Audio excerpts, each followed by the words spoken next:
विलासरावजी देशमुख साहेबांच्या प्रतिमेला अभिवादन करतो। आज या शुभेची सुरुवात करण्यापूर्वी ज्यांच्या दूरदृष्टी आणि अथक परिश्रमामधून ही सहकार चळवळ आपली सुरुवात झालेली आहे आणि त्याचंच आजचं एक बळकट रूप झालेलं आहे। स्वर्गीय लोकनेते विलासरावजी देशमुख साहेब यांना मी विनम्र अभिवादन केलेलंच आहे। त्यांना किती दूरदृष्टी असेल की त्या काळामध्ये बँक नव्यानेच आमच्या ताब्यामध्ये आली होती। आम्ही राजकारणाची सुरुवातच नव्याने केली होती आणि देशमुख साहेबांनी, जाधव साहेब, निलंगकर साहेब, चाकूरकर साहेब हे सगळी मंडळी त्यावेळेस राज्याचं आणि देशाचं नेतृत्व करत होते आणि मग त्यावेळेस पसंती मला जी दिली त्यावेळेस विलासराव देशमुख साहेबांनी दिली आणि त्याच्यामुळं आज या बँकेमध्ये संचालक म्हणून काम केलं, व्हाईस चेअरमन म्हणून मला काम करता आलं, चेअरमन म्हणून काम करता आलं आणि त्याचा फायदा मला राज्याचा सहकार मंत्री होण्याचा मान केवळ देशमुख साहेबांमुळे भेटला की ज्यांच्यामुळे आपला विकास झाला, ज्याच्यामुळे आपण मोठे झालो। आपली संस्कृती आहे की आपण त्या गोष्टीला विसरायचं नसतं। असं म्हटलं तर चुकीचं ठरणार नाही। मी आणि दिलीपराव देशमुख साहेब ह्या बँकेचे मायबाप आहोत आणि मग त्याच्यामुळं तळ हातावरच्या फोडासारखं जपून या बँकेची आम्ही घोडदौड केलेली आहे। काही नव्हतं, खुर्च्या टेबल, कर्मचाऱ्याला पगार नव्हत्या, पुनर्वसनातून बँक जागत होती। पण एक चांगला कॅप्टन आपल्या बँकेला भेटल्यानंतर कुठल्याही क्षेत्रामध्ये राजकारणात राज्याला एक मुख्यमंत्री चांगला भेटला, या बँकेमध्ये चांगला भेटला, कारखान्यामध्ये चेअरमन चांगला भेटला, तर सगळ्या गोष्टीचं नियोजन केलं हे काय होऊ शकतंय ह्याचं उत्तम उदाहरण म्हणजे आज ज्या विलासराव देशमुख साहेबांनी त्यावेळेस स्वप्न बघितलं होतं ते स्वप्न साकार झालं धीरज भैया बोलत असताना वाटलं मला। आणि त्यांच्यावर जी जबाबदारी आम्ही दिली होती हे आमचं दोघांचं काम होतं। संचालक मंडळाने देखील खूप मोठ्या मनाचं मोठेपण दाखवलं की वेल क्वालिफाईड माणूस आहे आणि कशाचीही अपेक्षा नाही। आता आपल्याला आपलं जीवन जे आहे ते लोकांच्या सेवेसाठी आपल्या वडिलांनी केलेलं आहे आणि त्याच पद्धतीनं आपण काम करावं आणि त्या पद्धतीनं निश्चितपणे 5 वर्षामध्ये त्यांनी काम केलेलं आहे। ह्याचा आम्हाला सार्थ अभिमान आहे। म्हणून आज आम्ही या वार्षिक सभेला दरवर्षीच राहतोय, फक्त एकदा नव्हतो। मी मार्केटिंग फेडरेशनची माझी मुंबईत मीटिंग होती पण तिथून मी ऑनलाईन जोडलो होतो मी। म्हणजे एवढं नातं या बँकेशी आमचं राहिलेलं आहे। आज जे शेतकऱ्याच्या चेहऱ्यावर जे आनंद दिसतात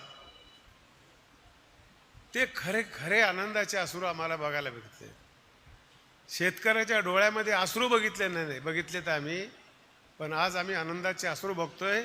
ही खरं कामगिरी या बँकेची आहे आणि म्हणून आम्हाला या बँकेत यावं वाटते सारखं आणि त्याचा फायदा झालेला आहे। म्हणून 17 ऑगस्ट 84 रोजी त्या बँकेत झालाच। हा प्रवास काही सोपा नव्हता मित्रांनो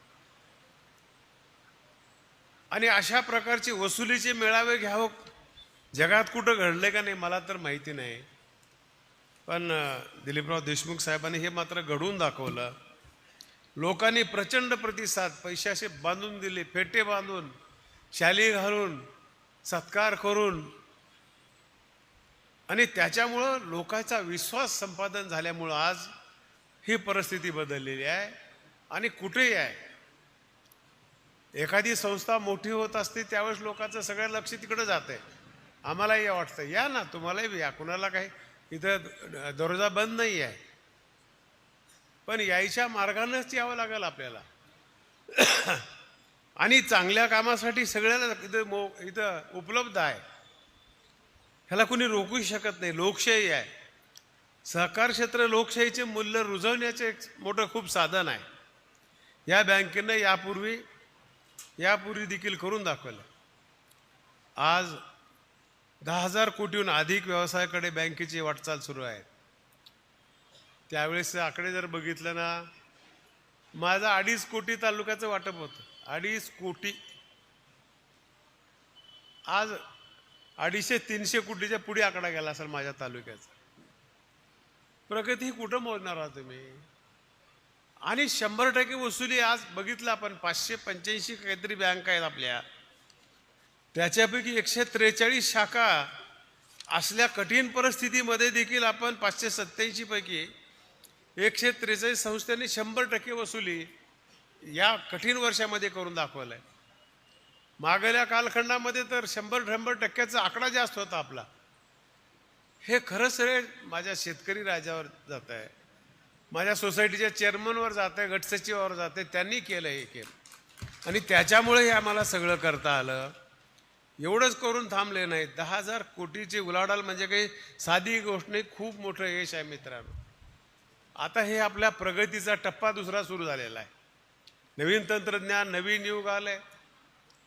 कारखानदारी उभा राहिली. कारखानदारीमुळेच आपला व्यवसाय चाललाय. बँकेचं नाव राज्यामध्ये, देशामध्ये झालंय. पुरस्काराचा आकडा सांगितला आत्ताच टी व्हीमध्ये. 43 का 46 पुरस्कार या बँकेला भेटलेले आहेत. पण आज धीरज भैयाच्या नेतृत्वाखाली 13-14 पुरस्कार भेटलेले आहेत. तर हे साधी गोष्ट आहे का मला सांगा?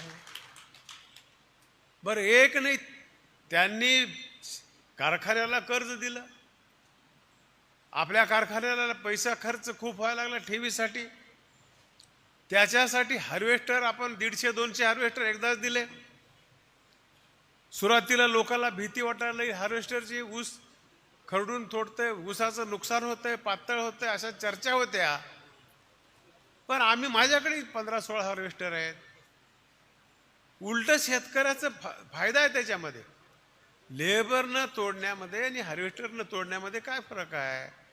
लेबरनं तोडलं की इथून तोडतंय, हे काय एवढा ऊस वरी राहतंय. कारण कत्ता मारतो, ते कत्ता बुडातून आडवा कधीच मारू शकत नाही, त्याला कुऱ्हाडच पाहिजे. कत्ता हा असा वाकडा तिकडा होतोय, त्याला झेलतच मारावं लागते. त्याच्यासाठी आपला खरा जर रिकव्हरी आहे, खरी जी साखर आहे ते इथंच राहते आपली 2-3 कांड्यामध्ये. आणि ऊस खरडून तोडल्यामुळं फुटायला चांगला होतंय. फायदे त्याच्यामध्ये किती जास्त. आता काही लोक म्हणले वजन कमी व्हायला लागले, तुम्हाला वाडं गोळा करायचं नाही, वाड्याचं नुकसान व्हायला लागलंय. पाचट त्या ठिकाणी तुम्हाला काही कट्टी करायची गरज नाही. आपण लेबर लावून ऊस तोडलं तर पुन्हा बुडक्या मारावं लागतात, त्याचे पैसे वाचले. आणि मग सगळ्या गोष्टी जर बघितल्या तर हार्वेस्टर आता नवीन तंत्रज्ञानाशिवाय आपण ही कारखानदारी चालू शकत नाही, यंत्र चालू शकत नाही. मग बँकेमध्ये त्यांनी देखील अनेक प्रयोग केले. आता ज्याचं बटन दाबलं, किती वेळ लागला, बटन मी दाबल्याबरोबर सगळ्याचे पैसे खिशात गेले. उठून का म्हणलं मला? पैसे काढून बी घेता येते, पण मी काढून घेणार नाही. सांगायचं तात्पर्य की नवीन तंत्रज्ञान आता आपल्या ऍक्सेप्ट करावं लागेल, स्वीकारावं लागेल. त्याच्याशिवाय आपल्याला प्रगती करता येणार नाही. आता मी साहेब बोलत होतो, तुमच्या सगळ्या आशीर्वादामुळं राज्यभर फिरता येते मला. पुन्हा बँकेमध्ये देखील त्या कार्यक्रमाला गेलो होतो. वहिनी आणि मी कार्यक्रमाचाच अध्यक्ष होतो. 600 कोटीचे बॉन्ड त्यांनी विकलेत. 1,000 कोटी रुपये AI साठी त्यांनी ठेवलेत. काल परवा एक नवीन इंजिनियर आमच्याकडे आला होता की VSIने जे केलेलं AI तेच घ्यावं असं नाही, नवीन देखील काही त्याच्यातल्या कमी खर्चाचे देखील नवीन यंत्र आलेत. तर ते जर आपण वापरलं तर आता आपल्याला कारखान्याच्या आपल्याकडे येणार आहे. मग जे महाराष्ट्रामध्ये, देशामध्ये जेवढे काही राज्य आहेत,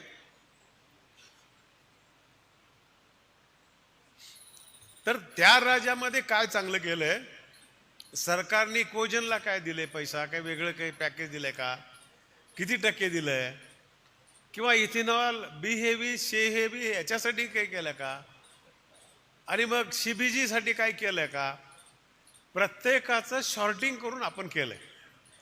याला पैसा काही फार लागणार नाही, 1,000-1,100 कोटी लागतील असं माझा अंदाज आहे.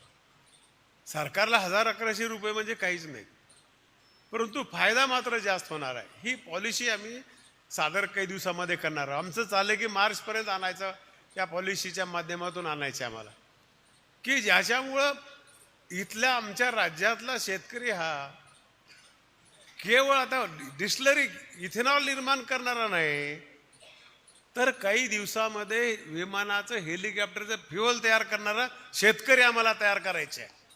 आता शेतकऱ्यांनी आत्महत्या करायचा विचार देखील करू नये. पंप आमच्या शेतकऱ्याच्या मालकीचे झाले पाहिजेत.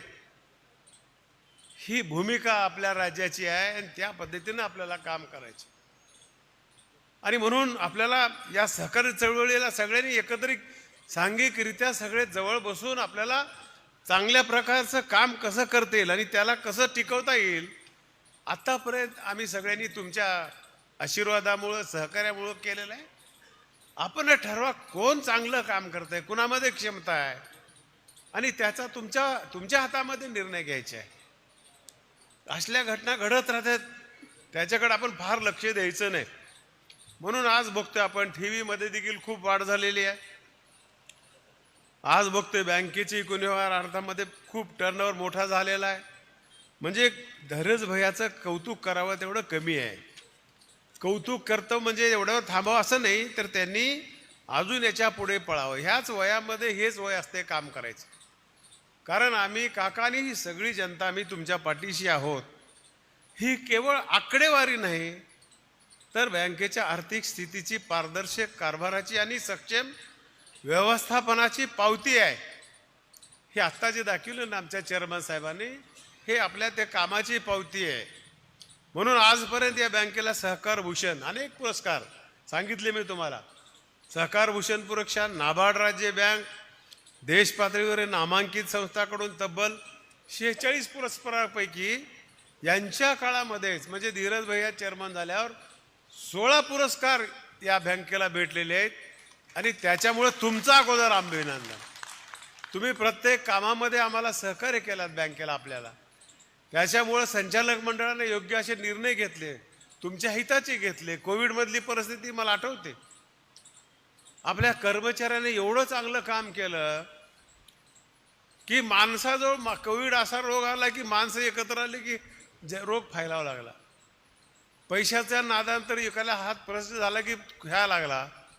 पण आमच्या कर्मचाऱ्या अनेक लोकांना कोविड झाला, पण ह्या लोकांनी गावात जाऊन गोरगरिबाचे निराधाराचे पैसे वट्ट्यावर बसून वाटले. हे मी साक्षीदार आहे. ह्या बँकेचे उत्तरदायित्व हे आहे. ह्या बँकेनं सर्वसामान्य माणसासाठी केलंय, ऊसासाठीच केलंय आहे.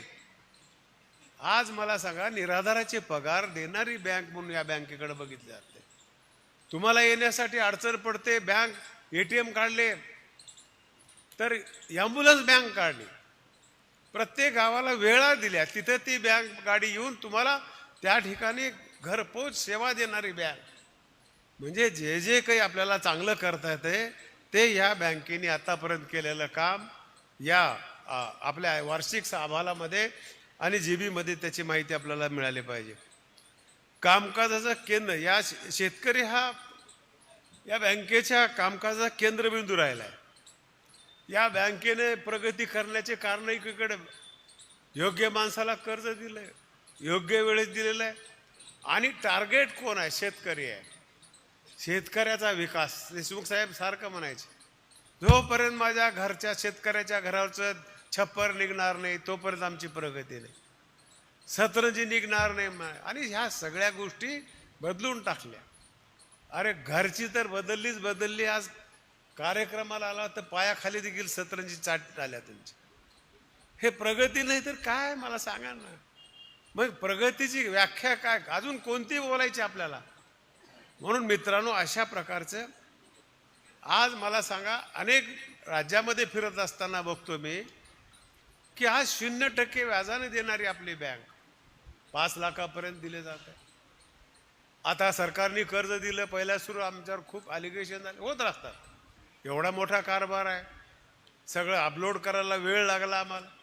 तारीख सांगा, तारखा एक नाही. आम्ही ठरवून दिली होती 22 तारीख. कारण काय होतं, तर राज्याचे मुख्यमंत्रीचा जन्मदिवस देवाभाऊचा आणि अजितदादाची पुण्यतिथी होती. हा योग धरून आम्ही त्या दिवशी पैसे टाकायचं आमचं ठरलं होतं. पण आपण आपल्या याच्यामध्ये जे 56 लाख लोकांना या योजनेचा फायदा देणार होतो त्याच्यामध्ये आठ घातली होती आपण की जे इन्कम टॅक्स भरणार आहेत त्यांना मात्र वगळ.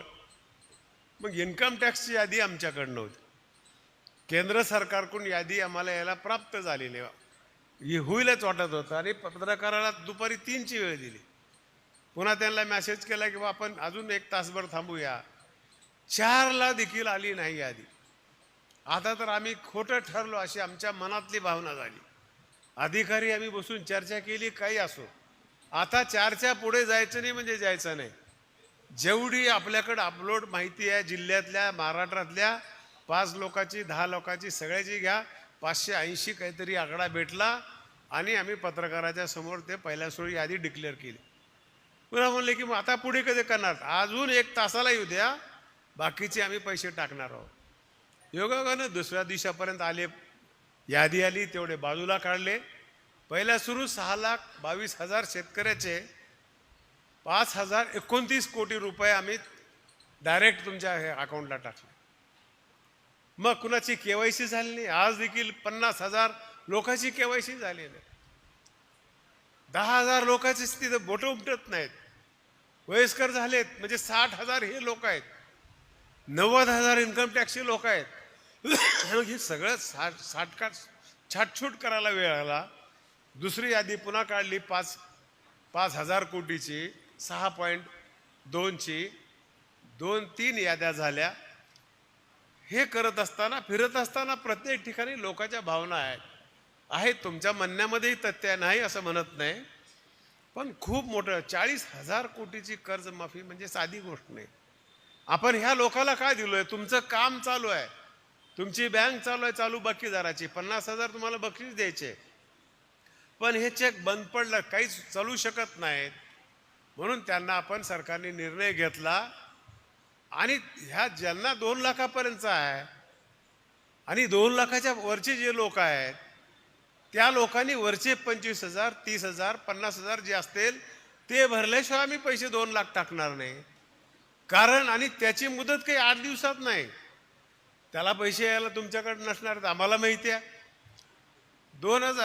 27 मार्चपर्यंत ठेवणार आहोत आम्ही.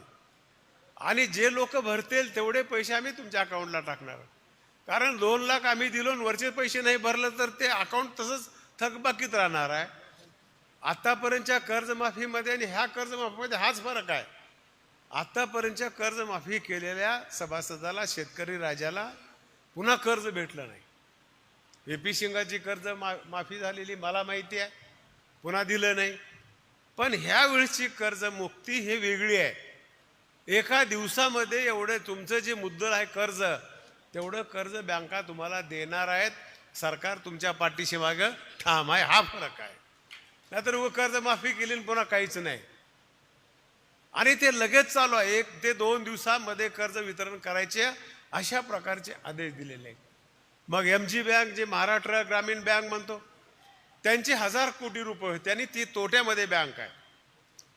ते OTSला मान्य करू शकत नाही. आमचंच अगोदर आमचा कारभार तोट्यामध्ये आले, आम्ही याच्यामध्ये समाविष्ट होऊ शकत नाही. आमच्यासाठी सरकारने वेगळा निर्णय घ्यावा. आणि आम्ही त्यांनी जर मान्य केलं तर त्यांचे 1,000 कोटी तोटा आणि आपले 200 कोटी म्हणजे 1,200-1,300 कोटी महाराष्ट्र बँक अडचणीत येणार होती. मग काल बुधवारी मुख्यमंत्री महोदयाने सांगितले की आपण सगळा खर्च बेअर करू आणि 1,000 कोटी त्यांचे सगळे देऊन टाकू. मग ते एक झालं की दुसरं, दुसरं झालं की तिसरं. तुम्हाला एवढंच वाटतंय? अजून दुसरे खूप देणं आहे आपल्याला. शेतकऱ्याचंच आमचं कमिटमेंट आहे, जे बोललंय ते आम्हाला द्यावंच लागेल, उशीर झाला तरी द्यावं लागेल. आणि कर्जमाफी ही एकही माणूस शिल्लक राहणार नाही ह्याची खबरदारी आम्ही घेतलेली आहे.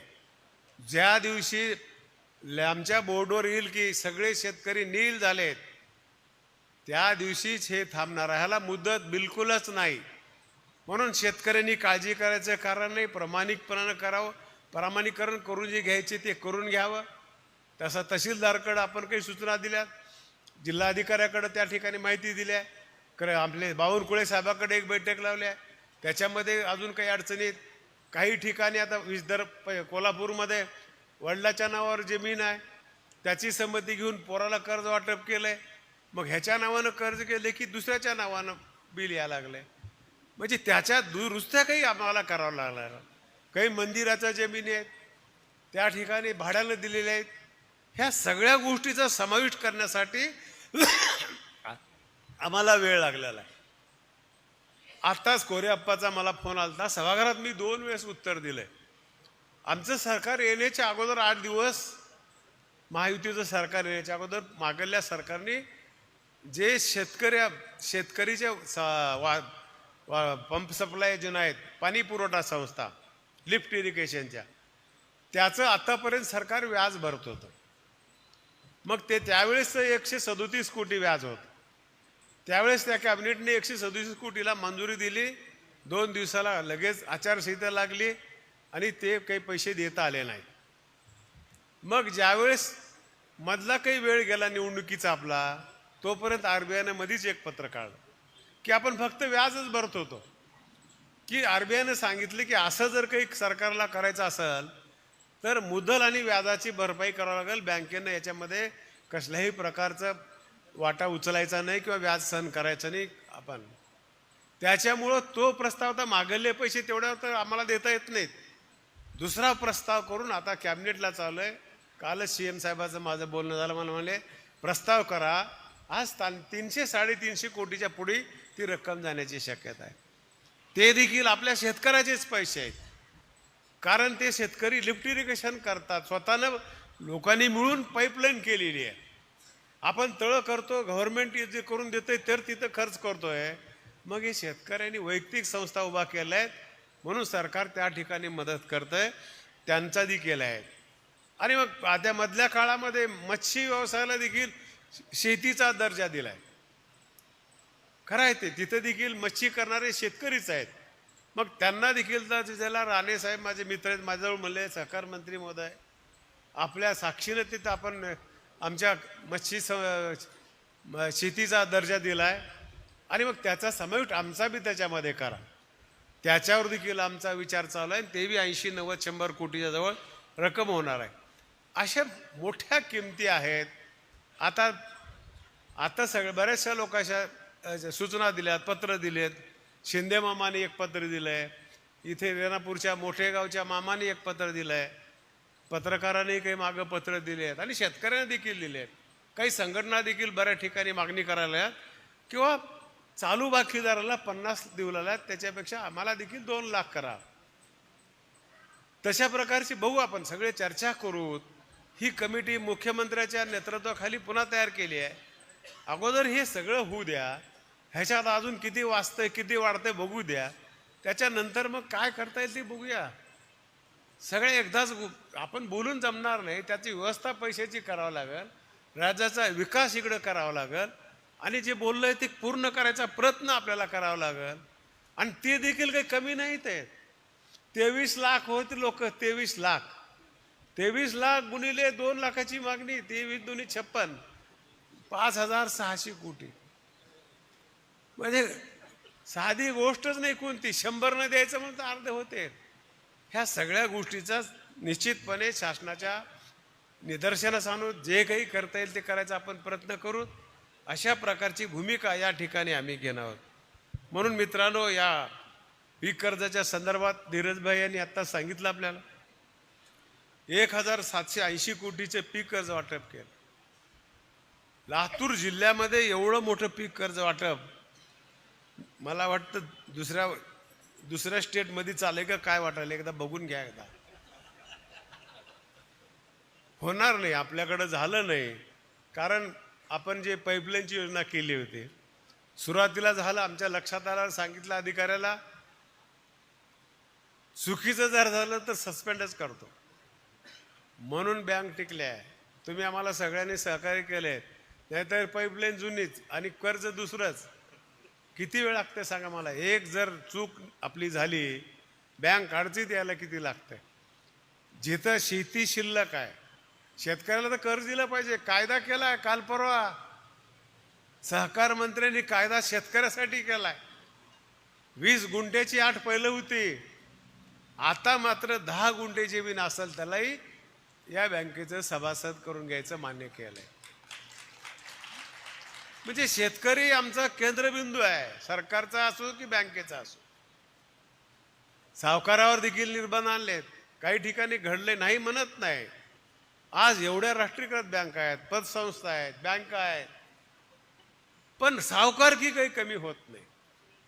त्याचं कारण काय तर लोकांना काय झटपट गेले गेले भेटावं, कागद कोण देत बसा, कोण देतं? हुशार माणसं देतात, ते व्यापारी वृत्तीचे लोक देतात, त्यांच्याकडे स्टेटमेंट असतंय. आता अशोक भैया विचारले शेतकऱ्याला इन्कम टॅक्स आहे का? मला जर विचारलं तर सगळ्यांनी इन्कम टॅक्स काढावं. नील असेल तर नील लिहावं, नसेल तर आहे तेवढं लिहावं. कारण तुमच्या भविष्यात तुमच्या पोराला तुम्हाला जर एखादी व्यवसाय करायचा आहे त्यावेळेस तुमचं स्टेटमेंट तयार नसलं तर तुम्हाला काहीच मिळणार नाही बँकेत. त्याच्यासाठी जे काही असेल, इथं सीए बसलेत कोचटा साहेब, त्यांना विचारा तुम्ही. आणि 10 लाखापर्यंत आज तुम्हाला आपल्याला सूट आहे ना.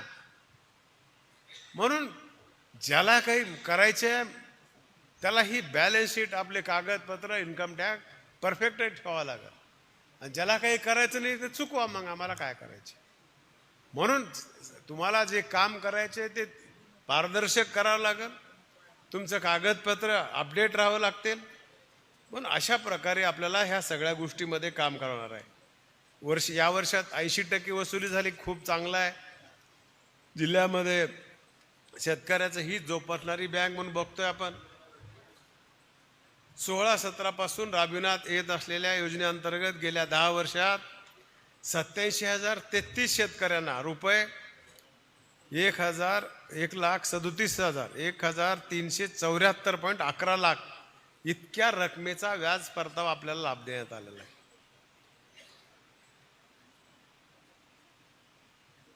5 लाखापर्यंत पीक शून्य कर्ज 0% दरानं उपलब्ध केलेला आहे. म्हणून या बँकेनं हित आपलं अधिक बघितलेलं आहे. ही बँक निश्चितपणे शेतकऱ्याच्या हिताचंच काम केलेलं आहे आणि भविष्यात देखील काम करण्याचा प्रयत्न करणार आहे. म्हणून आपण या बँकेकडे सर्वांचं लक्ष असावं, आशीर्वाद द्यावा. आम्हाला जेवढं काही चांगलं करता ते केलंय. आता ह्या बँकेचं भवितव्य तुमच्या हातात आहे. काम करणाऱ्या हातात द्यायचे, तुमची जपणूक करणाऱ्याच्या हातात द्यायचे की तुम्ही ठरवा. आम्हाला जी नोकरी लावली होती ती आम्ही 84-87 पासून केली. आमच्या हातात कारभार दिला, योग्य माणसाच्या हातात आम्ही कारभार देऊत म्हणजे काही मोकळं सोडणार नाही. आम्ही 2 जण आहोत बघायला. आणि आमचाच ह्या सगळ्या माणसाला सपोर्ट राहणार. मी राहणार आहे ना बँकेत अजून. मला बाकी काय काम आहे. जरी चेअरमन बँकेचा राज्याचा सहकार मंत्री जरी झालो तर ज्या बँकेमुळे मी झालो, मग या बँकेला मला कसं विसरता येतील. हा तुमचा निर्णय आहे. जे काम चाललंय ते पारदर्शक चाललेलं आहे. किती लोकांचं ऐकावं काय नाही. बँकेचं कसं आहे, विश्वासावर चालतंय. काहीतरी लोकांना म्हणल्यावर एवढं खरं नसेल तर अर्ध तर खरं असेल. आफेवर विश्वास ठेवू नका. मला एवढंच बोलायचं आहे. तुम्ही अनेक वर्षापासून या मीटिंगला येता, चुकीच्या घोषणा केल्या नाहीत, अफवा पसरवल्या नाहीत, कुणाला धोका दिला नाही. आज सांगितलं धीरज भैया बोलत असताना, आज आपल्या या कारखानदारीच्या माध्यमातून 100 कोटीचं उत्पादन होतंय. 30 कोटी रुपयाचा सरकारला टॅक्स भरतोय आणि कितीतरी कुटुंब या ठिकाणी जगतात. मग हे प्रगती नाही तर अधोगती आहे का? मग ह्याच्यापेक्षा इथे बसलेत आमचे पत्रकार, सांगा तुम्हीच पाटील साहेब, अजून बँक काय करणार आहे सांगा ना. आम्ही आहोत सांगायला, बोलायला. आज कोल्हापूरमध्ये गेल्यानंतर जे गोकुळ आहे, आज गुजरात जे आज देशावर नेतृत्व करत आहे, अमोल डेअरीच्या माध्यमातून भारतामध्ये त्यांचं नाव 1 लाख कोटीचं टर्नओव्हर त्या डेअरीचं आहे. आपल्याकडे वेगळं, गोकुळचं वेगळं, कोऱ्याप्पाचं वेगळं, इकडं मोहिते पाटलाचं वेगळं. असं करून आपल्याला जमणार नाही. जसं कर्नाटकामध्ये नंदिनी नावाची डेअरी आहे, एक स्टेटमध्ये एकच डेअरी ठेवली तिनं. त्याच्यामुळं आज गोकुळमध्ये जमिनी नाहीत, दांड म्हणजे ऊसाचीच सरी आहे तिथं, तर 20 लाख लिटर दूध आहे. दुसऱ्या 2-3 डेअरी आहेत. मग आपल्याला जर अजून याच्यात प्रगती करायची आहे, दुधात तर एक आपल्याला खूप मोठं वरदान आहे. बापदादाच म्हणायचे, संसाराला कमी पडले तर म्हैस घ्यावं आणि सरणा गेलं तर घोडं घ्यावं. सरणा गेल्यापैकी एकच आहे इथं अशोकराव पाटील लेंगे. आमच्याकडे तर म्हैस, माझ्याकडेच म्हशी येतात, 50 म्हशी आहेत माझ्याकडं. जाफराबादी मशीन 60 लिटर दूध आहे रोज. अरे मूळ मूळ आम्ही हाडाचे शेतकरी आहोत. हे आमचं कर्तव्य आहे. आम्हाला समाजाला चांगले, तरुणाला दूध, चांगलं दूध पाजवायचे आहे. आणि आम्हाला बँकेकडून ही अपेक्षा आहे धीरज भैया, की आता आपण या क्षेत्रात थोडीशी उडी मारली पाहिजे. आपण शेतकऱ्याला मदत केला, त्याला मार्गदर्शन करा. आणि शेतकऱ्याला देखील विनंती आहे, उगाच गोटा अगोदर करत बसू नका. माझ्याकडे एक मुलगा आला, मी MSc झाला वगैरे, मला व्यवसाय करायचा आहे, मला गोटा करायचा आहे, मला दूध करायचं आहे. मग कर ना म्हणलं. मग गोटा कितीचा करू? अरे गोटा काहीच करू नको, शेतातली लाकडं तोड आणि उभं मार म्हणलं. आधी 4 म्हशी घे, पुन्हा 4 म्हशी एक 6 महिन्याला 4 घे. आणि मग त्याचं एकदा सेटअप झालं, तेवढं माल विकलाला, वैरणाची व्यवस्था झाली की पुन्हा वाढव. आणि मग थोडं थोडं मग पत्र्याचं शेड घाल. आपल्याकडं कसं आहे, गेलं की एकदाच मग शेड घालायचा 25 लाखाचा, म्हशी 5 लाखाच्या. कसं होणार आहे सांगा मला. पत्रकार बंधूनो, घ्या बॅलन्स शीट आमच्यापाशी. आम्ही CA नसलो तर CA पेक्षा कमी नाही. अरे आम्ही शेतकरी आहोत, प्रभू रामचंद्राचे वंशज. शेतकऱ्याची प्रभू रामचंद्राला जशी भाषा कळत होती ना वेलीची, सीतामाई हुडकायची त्यावेळेस कोणी नव्हतं, ते बघितले, हुडकून व्याकुळ झाले आणि म्हणले पानं दिसायला लागले सगळे असे. म्हणले मग ह्या दिशेने गेले. मी डॉक्टरचा अपमान करून ते त्यांच्या बुद्धीचं कौतुक करतो, पण आम्ही कमी डॉक्टर नाही. शेतात गेल्यावर, कापसापाशी गेल्याबरोबर त्याला काय बोलता येते का आम्हाला? काय झालं रे, पकडून गेलास म्हणायला? रात्री काय खाल्लास म्हणता येते का? संडास किती बऱ्या झालास म्हणता येते का? हे त्याला जवळ गेल्यावर कळतंय आम्हाला. याला कॉर्चिंग झाले, गड्यानं औषध जास्त मारले. मग डॉक्टर आम्ही का तुम्ही? म्हणून शेतकरी माझा कमी नाही. अरे त्याच्यामुळे तर आमच्या भारताची प्रगती झाली. शेतकरी राजा नाही तर काय या जगामध्ये काय? खरा आनंद तर तिथंच आहे. कवाली कालपोरा खूप चांगली आहे, फकीरी में जो आनंद आहे हो. आपल्याला तसं व्हायचं नाही. तुकारामाने खूप सांगून गेले आपल्याला, संसार चिकाटीनं करावा, मजबूतीनं करावा, धन कुबेराचं, देह काळाचा. कोणा कोणतर म्हणताय अरे काय करायचे कमवून, म्हणजे निष्क्रिय राहा, कधीच तुकारामानं म्हणलं नाही. खरं त्याचा अर्थ वेगळाच आहे. काय सांगितलंय, ठेविले तैसे आनंदी राहावे. काय याचा अर्थ किती लोकांना माहित आहे? माहीत असं नाही म्हणत नाही. तुकारामाला असं म्हणायचं आहे की मी जे आता आहे, माझा जो कलर सावळा आहे, माझी जी बांध आहे, याच्यात बदल नाही. ठेविले तैसे आनंदी राहावे, याच्यातच आनंद राहा. चित्ती असू द्यावे समाधान. मग आपण काय म्हणतो, काहीच करायचं नाही, तुकारामानं सांगितलंय आम्हाला. असं नाही सांगायला. खूप मजा आली जीवनामध्ये. तुकाराम महाराजांनी असा संतच होऊन गेला नाही. तुकाराम महाराजांनी दिशा दिली. शिवाजी महाराजांना मार्गदर्शन त्या काळामध्ये केलंय. म्हणून आज इथपर्यंत आमची ही संत परंपरा पुढे आलेली आहे. मित्रांनो, छोट्या छोट्या कामासाठी संकुचित विचार करू नका शेतकरी राजावर. अरे कर्ज काय, आपण कर्ज घेतलंय, आत्महत्या करता, कुटुंबाला बरबाद, लेकरा बाळाचं काही करू नका. म्हणून मला विनंती करायची आहे, आज तर आपण एवढे स्वावलंबी झालो, आर्थिक सक्षम आहोत, म्हणून संकुचित विचार करायचं काही कारण नाही. आपण सगळेजण मिळून भविष्याच्या काळात चांगल्या पद्धतीनं काम करू, आपली आणि राज्याची प्रगती करू. अशाच प्रकारचं काम घडावं बँकेकडून, अशी अपेक्षा व्यक्त करतो. आमच्या चेअरमननी आम्ही आपल्यासमोर अहवाल 5 वर्षाचा ठेवलाय. आम्ही नोकरी बरोबर केली वाटली, खातात शेतात खात नेऊन बरोबर घातलाय वाटला, माल आणून बरोबर बँकेत दिलाय वाटला, तर आमची नोकरी कंटिन्यू करा. चुकला वाटला तर पाठवून द्या घराला. एवढंच या निमित्तानं सांगतो आणि माझे 2 शब्द संपवतो. जय हिंद, जय महाराष्ट्र. धन्यवाद साहेब.